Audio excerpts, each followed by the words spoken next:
नमस्कार, मैं हूं रश्मि और आप देख रहे हैं ग्रैंड न्यूज़ नेटवर्क। चलिए आज की खबरों पर नजर डाल लेते हैं।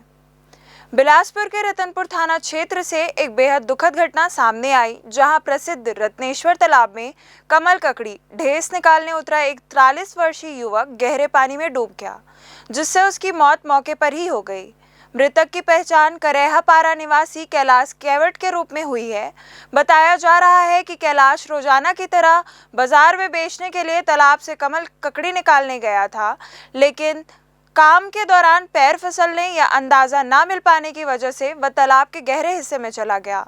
जब वह काफी देर तक पानी से बाहर नहीं आया तो किनारे पर मौजूद स्थानीय लोगों को अनहोनी की आशंका हुई और उन्होंने तुरंत उसकी खोजबीन शुरू कर दी। घटना की सूचना मिलते ही रतनपुर पुलिस की टीम तुरंत मौके पर पहुंची और स्थानीय गोताखोरों व ग्रामीणों की कड़ी मशक्कत के बाद कैलाश के शव को पानी से बाहर निकाल लिया गया। पुलिस ने शव का पंचनामा कर उसे पोस्टमार्टम के लिए भेज दिया है और मर्ग कायम कर मामले की जांच शुरू कर दी है। एनएसयूआई के प्रदर्शन के दौरान हुए लाठीचार्ज के बाद राजनीतिक माहौल गर्मा गया है। घटना में कई प्रदर्शनकारी घायल हो गए, जिनमें से 1 दर्जन से अधिक एनएसयूआई कार्यकर्ताओं को उपचार के लिए सिम्स अस्पताल में भर्ती कराया गया है। बताया जा रहा है कि कुछ कार्यकर्ताओं को गंभीर चोटें आई हैं। घायलों का हालचाल जानने एनएसयूआई के राष्ट्रीय अध्यक्ष विनोद जाखड़ सिम्स अस्पताल पहुंचे। उन्होंने भर्ती छात्रों और कार्यकर्ताओं से मुलाकात कर उनकी स्थिति की जानकारी ली। इस दौरान जाखड़ ने राज्य सरकार और पुलिस प्रशासन पर जमकर निशाना साधा। मीडिया से चर्चा करते हुए विनोद जाखड़ ने लाठीचार्ज की घटना को बेहद निंदनीय बताया। उन्होंने कहा कि छात्रों के सिर और शरीर पर बेरहमी से लाठियां बरसाई गई, जिससे कई छात्र पुलिस की बर्बरता का शिकार हुए। जाखड़ ने आरोप लगाया कि छात्र अपनी मांगों को लेकर लोकतांत्रिक तरीके से प्रदर्शन कर रहे थे, लेकिन सरकार ने पुलिस के माध्यम से दमनात्मक कार्यवाही कर गुंडागर्दी का परिचय दिया है। उन्होंने कहा कि छात्रों पर किया गया यह हमला भाजपा सरकार की ताबूत की आखिरी कील साबित होगी।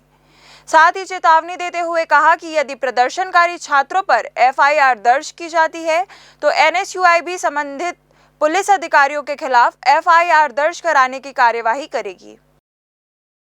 लोकतंत्र में अपनी आवाज उठाने का, अपनी बात कहने का अधिकार है। आज जिस तरीके से नीट का पेपर लीक हुआ, उसकी आवाज जो है एनएसयूआई पूरे देश में उठा रही है।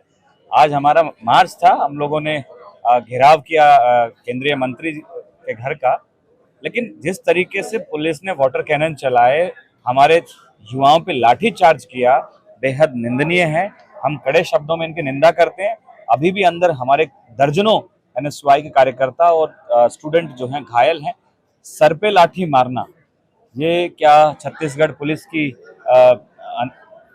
क्या रवैया है? किस तरीके से जो है छात्रों को पीटा गया। एक छात्र को इतनी ज्यादा गंभीर चोट आई है कि उसको उल्टियां हुई हैं। आप सोचिए कि अगर ज्यादा गंभीर स्थिति हो जाए, भी तो मेडिकल केयर में है, अभी रिपोर्ट आनी बाकी है, लेकिन बेहद गंभीर हालात हैं। एक छात्र का पूरा होठ फाड़ दिया, मतलब 2 हिस्से कर दिए। छात्रों पे लाठियां मारी गई है। ये छात्र क्या आतंकवादी हैं? ये क्या किसी दूसरे देश से आए हैं? ये अपने हक की मांग को लेकर सड़कों पे हैं। इनका कहना है कि धर्मेंद्र प्रधान इस्तीफा दें और पेपर लीक बंद हो। क्या अब इस देश के अंदर जो ये आज शिक्षा का बाजारीकरण कर दिया, उसके खिलाफ छात्र खड़ा नहीं हो सकता है? क्या वो अपनी बात नहीं कह सकता है? मैं छत्तीसगढ़ पुलिस को और मुख्यमंत्री जी को कहना चाहता हूं कि आपका ये दोहरा रवैया जो है, जो आज आपने युवाओं पे, नौजवानों पे लाठियां चलाई है, ये आपकी सरकार की ताबूत की आखिरी कील साबित होगी। ये नौजवान सड़कों पे है, ये डरने वाला नहीं है, लेकिन इस तरीके से बर्बरतापूर्ण छात्रों पे लाठीचार्ज नहीं किया जाना चाहिए। बिलासपुर जिले में स्कूलों के शाला अनुदान और सरकारी राशि के उपयोग को लेकर एक बार फिर सवाल खड़े हो गए हैं।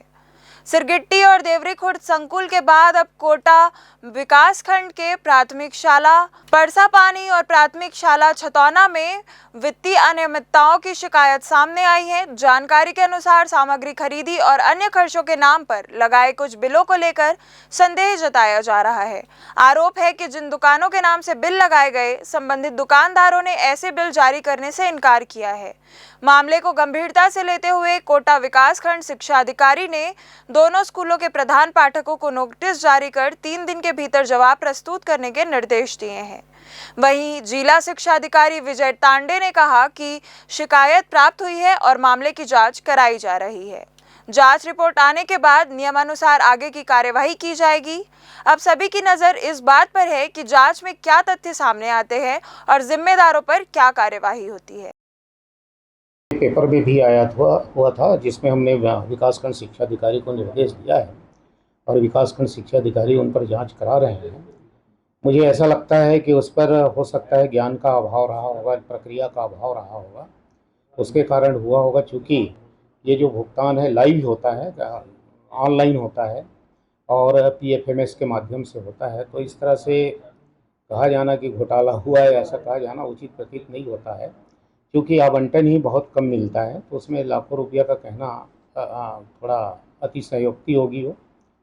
तो उसमें वास्तविकता क्या है कि सत्यता वहाँ पर कहाँ तक है, वो जांच करके BO जो है अपना रिपोर्ट देंगे, फिर उसके बाद जो भी कार्रवाई बनती है उसको यहाँ से किया जाएगा। फिलहाल आज की ताज़ा खबरों में इतना ही। आगे भी खबरों का सिलसिला जारी रहेगा। तब तक के लिए बने रहिए ग्रैंड न्यूज़ नेटवर्क के साथ।